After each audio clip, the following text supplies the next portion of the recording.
about to leave, already packing. Come with me, I'm not really asking. We'll get away to a place where we don't know. About to see the world in action, what we can be, life with no distractions. We'll get away, this is what we waited for. Take my hand, we'll make it somehow. We can't miss out. I'm done living life with the lights out. Die with my own doubts. Be free with me. Let's go, let's be free with me.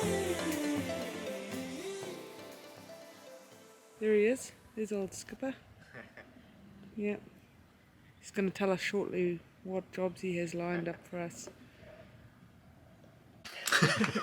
So Skipper, tell us, what are we doing today? Boat jobs. Lots. We're putting on the rail blazers so that we can have an iPad with navigation on it at the wheel, and we're going to measure 10 metre increments on our anchor chain.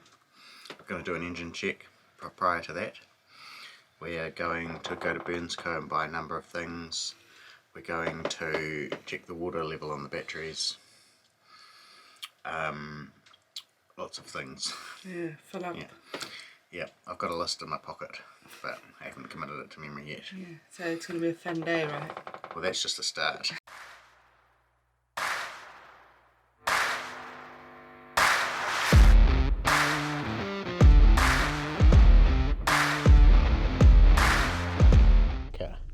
This is our existing plough anchor, and generally it's regarded as quite an original old school design, so we're wanting something that's going to set and hold a lot more reliably.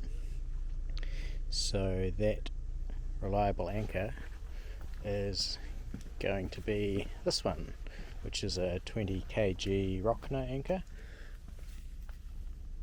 Okay, and they've got a pretty good reputation.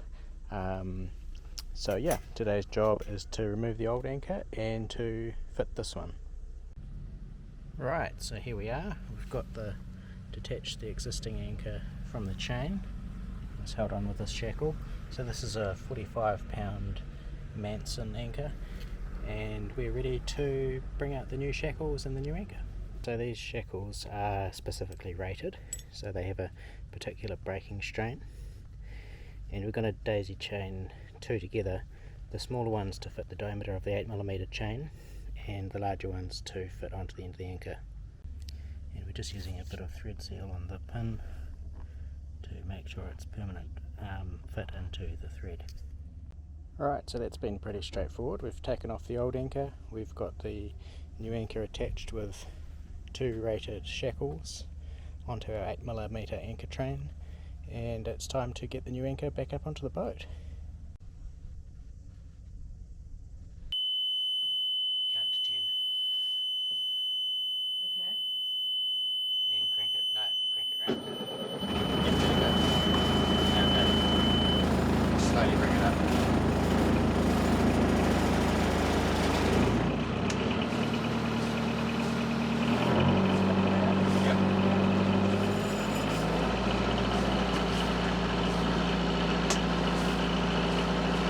Bring it up to 15 on the gauge. Yeah, it's on. Okay, bring it up to 20. Say just below 20. Okay. So why didn't you call? So many years has gone by, but I think about you all the time. Looks like you're changing and all, but why didn't you call? Something in the air, always something in the air. Inexplicable, I can feel it in the air.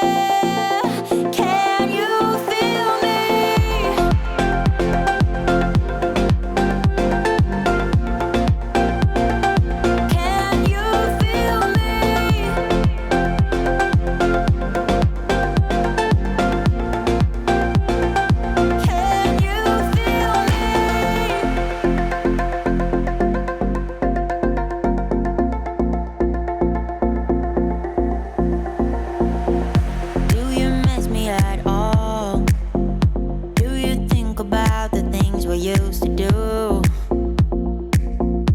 No, you couldn't stand tall. So why didn't you call? So many years has gone by, but I think about you all the time.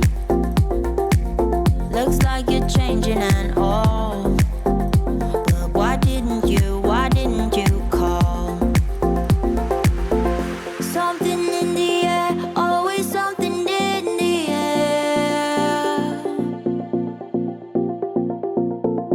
Inexplicable, I can feel it in the air. Can you feel me? Can you feel me?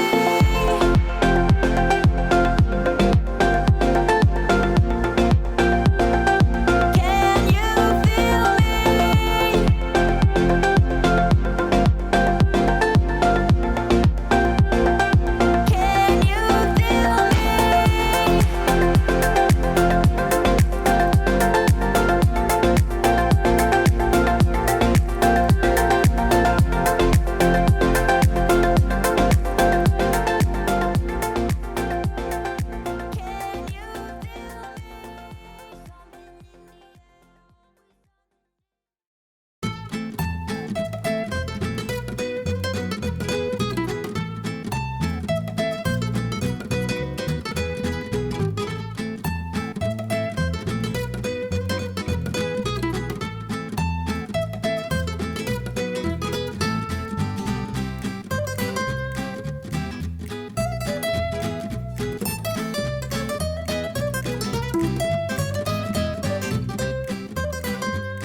The last 24 hours have been quite busy with the installation of a multifunction device and a new VHF/AIS system, and stitching all that together along with the existing instruments using a NMEA 2000 backbone, so a local network, to share the data among all the different devices. So in a nutshell, what we've got is these reasonably old wind depth and speed instruments, Ray Marine instruments, and I have just installed sort of disconnected those in to the NMEA 2000.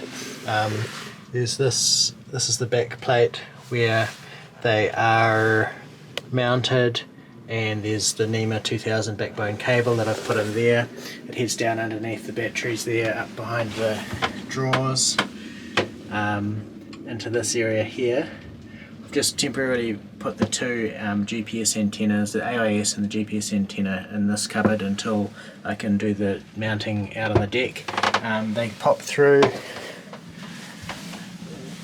into this area. This is the navigation station. Okay, so the cables are coming through the back there, but this is our new B&G Zeus 3S chart plotter multifunction device. So you can see that's now live, and this is our new B&G VHF AIS system. Okay, so they're all talking to each other and functioning. You can see at the moment we've got very windy conditions outside, up to 50 knots in the last 10 minutes, average of 32.8. That's what that data there is showing. This one's showing the true wind direction, whether it's port red or starboard green. This is something to help us sail, and here's our chart. So this is all configurable, various different ways of setting out that data. So yep, it's all gone quite well. Managed to connect everything together, bringing those old instruments into this functioning network of new instruments is really great. So I just wanted to sort out our log. It's this device here, which gives a measure of boat speed. and basically it works through a little paddle wheel underneath the boat, which should be spinning, and that just transmitted as boat speed. But what can happen over time is you get a build-up of growth, and that blocks up the paddle wheel, so no longer spinning, so that affects your measure of speed. So I just want to sort this out now. Okay, here we are down in the bilge, forward of the keel, and there are these two transducers. So these are sensors which gather information and send them to our computer, and this one here is the transducer for our log, or our paddle wheel. And actually I've taken it out.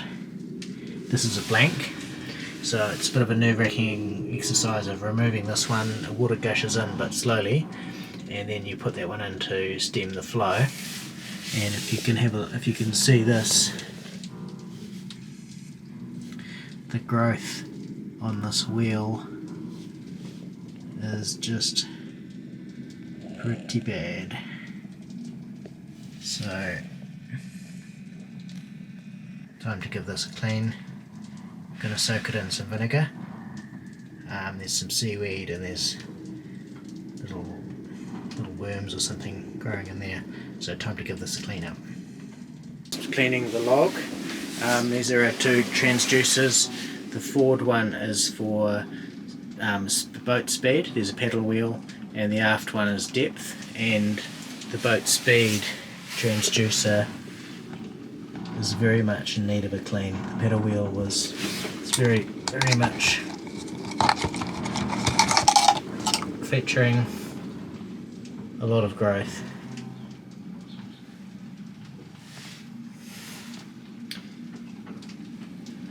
Hard to get that to focus.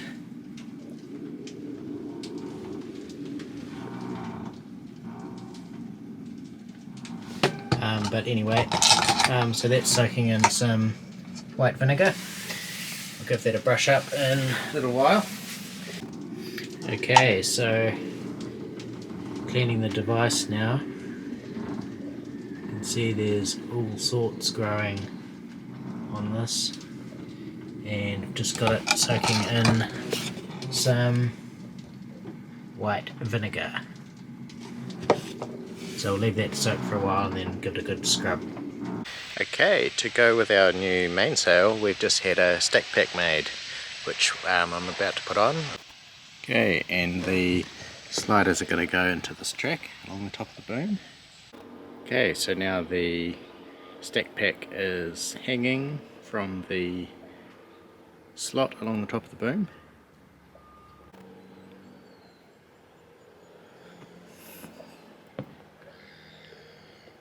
And the battens are in. Okay, almost there. Stack pack is on, the lazy jacks are on. Now the sail is all nicely contained in here.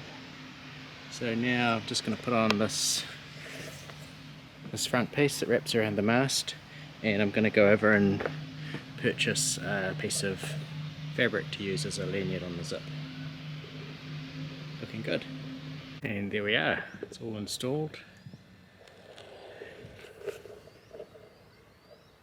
Got the lazy jacks up.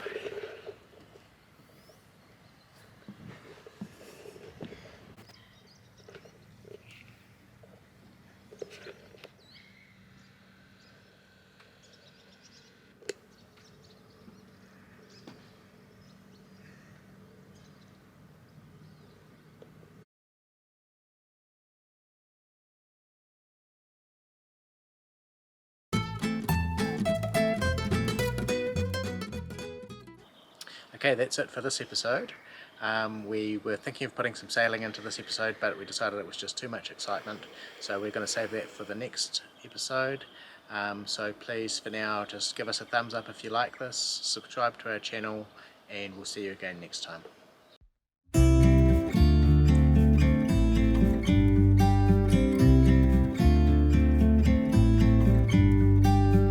About to leave, already packing,